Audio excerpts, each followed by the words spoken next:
Global happenings today. We communicate, we analyze global news. Hello guys, welcome back to our channel. Still talking about war crisis in Rivers State. A group of young people have sent a very strong message to the president about the crisis going on in Rivers State.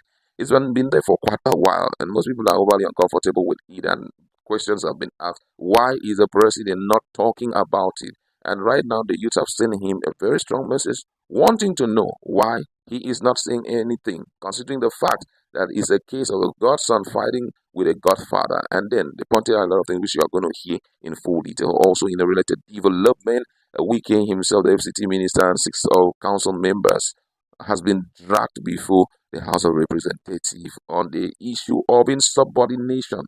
Full details of that will be coming to you in a jiffy. But first of all, if you're not subscribed, do well. Click on the red subscribe button and also the bell icon so that you get notification anytime we publish. Our youth of Niger Delta and agitators with conscience has frowned at President Bola Tinubu's silence on the unending political crisis in Rivers State, describing it as disturbing, worrisome, and unacceptable. A statement by the leader of the youth group, Trou.ble, condemned the long silence of the president, noting that the reason for the current crisis and skirmishes by political actors in Rivers State was not far-fetched. AB accused Tinubu of refusing to call the Minister of the Federal Capital Territory Administration and former Governor of Rivers State, Wike, to order. He warned that Wike's quest for political control of a state governor and government apparatus should not be sanctioned and approved by the president, as it seems to be at the moment. According to him, the reason for the political crisis in Rivers State is a fight between a political godfather and a godson, as well as a resistance to a capture of state resources and institutions for the use and benefit of a godfather and his people. Part of the statement read thus: he said the 21st century youth of Niger Delta, an agitator with conscience, condemned the silence of Mr. President to call his minister to order. The reason for the political crisis in Rivers State is not far-fetched. It's a fight between a renegade political godfather and a son. It's a resistance to the capture of state resources and institutions for the use and benefit of a godfather and his loyalists. The 21st century youth of Niger Delta, an agitator with conscience, used this medium to admonish the adversaries to allow peace to reign and allow state institutions to function according to the dictates of the Constitution. There is no position in the Constitution whereby a man becomes a state and openly boasts of making a state ungovernable, and even the federal government, with all the country's instrument of cohesion, is loudly silenced and tacitly giving support to a godfather without taking cognizance of the welfare of the citizens of the state into consideration. Undermining the authority of the state governor by laying siege at local government headquarters by the Nigerian police is an act of taking partisanship to the extreme, as the past government of Wike sacked a duly elected local government council and replaced them with caretaker. The police or any other agencies of government never lay siege on the council area, despite the fact that Amechi was also a minister and was in jumpy relationship with Mr. President. Meanwhile, in a related, the House of Representatives has called on for sanction against Mr. Wike, the Minister of the Federal Capital Territory, FCT, and six area council chairmen over the insubordination and disregard to the House. Rev. Ikone Ifeanyi, a member of the House Committee on FCT, Area Council, and Auxiliary, made the demand during the committee's meeting in Abuja on Tuesday. He said that it was a show of disrespect and lack of regard for the House that the minister and his council member refused to appear before the House after they were needed on invitation. According to him, he says, why must we invite someone here and they are giving us the date they will appear? What about the risk people took to be here? We should not be seen pleading for them to appear before us. My own decision is that they should be the ones to look for us. If we don't stop this arrogance, it will not stop. Henceforth, we will not approve anything for both the minister and the area council chairman. And as a matter of fact, we will tell the president to remove Wike and the FCT minister as the FCT minister. I hereby move as a motion to bring these to the floor of the House for them to come and explain why they are not honoring our invitation. Representative Frederick Agwedi, the chairman of the committee, said he viewed the action of the minister and the council chairman as a breach of their constitutional responsibility and a disservice to the people they serve.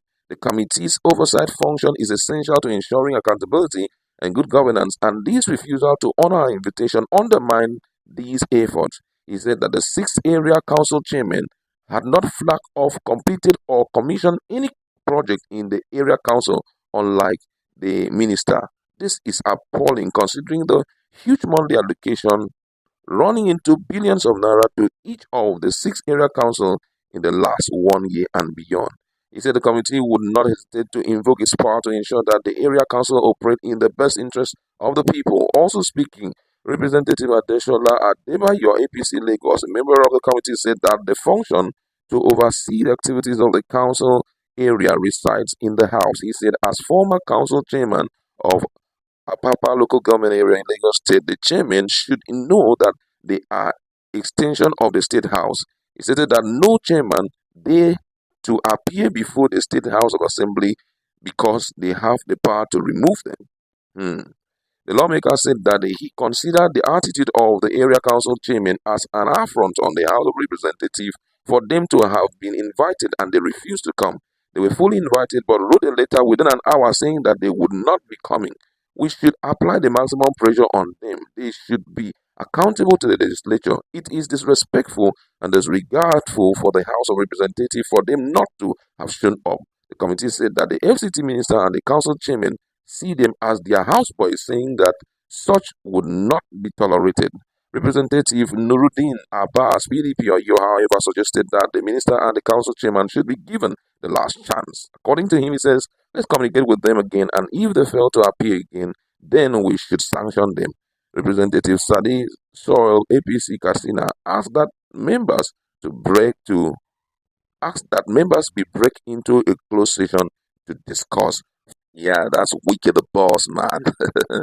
Nigerians are all going to see more of Wike, whether they like it or yes. He's a great guy, a top performer. At least in this administration, I've seen more than 3, 4 awards being extended to him for how swift he has been in completing projects and all of that. But then, I think no matter what, being an appointee, he needs to be curtailed so that he doesn't go out of the box. Imagine being invited by House of Representatives and he didn't show up only for a letter to come to the House of Representatives in just an hour time. Point out to the fact that, come on, we've got you guys in our hands and we control you the way we like. I think that the president himself need to wake up and do the needful just to let Wike realize that no matter how acceptable his performance is, no matter how he had been doing things rightly, he must still give respect to constituted authority, especially those who have been elected to oversee certain functions. Because when the issue of responsibility and financial accountability is played down upon, then be rest assured that you are going to see misappropriation in all levels. Fortunately, what we are seeing right now in the country looks as if he's controlling or he's running the show personally, and no one should interrupt him. And that alone points to one direction, that very soon he may fall out of position with so many of the lawmakers.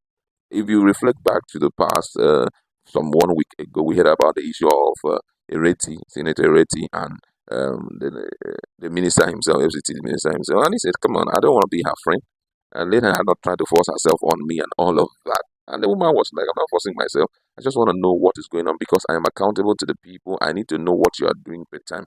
But up till today, we've not seen any form of, reaction from the presidency in respect to what is going on, which means the president is very comfortable with whatever he is doing. And just imagine what the youths are crying out for: the timely intervention of the president. Though we know that the president at one time had intervened had shown some interest in the River State case, but unfortunately, it happened that what he drew up for the person of Fubara to carry out was kind of one-sided. Everybody saw it, and I think that's why it did not work. But be that as it may, being that you are in charge of the country and also the people are your top priority, being that this is democracy, it's important for you to show some level of interest in anything that has to do with distortion of the welfare of the people that you vow to protect, you vow to see to.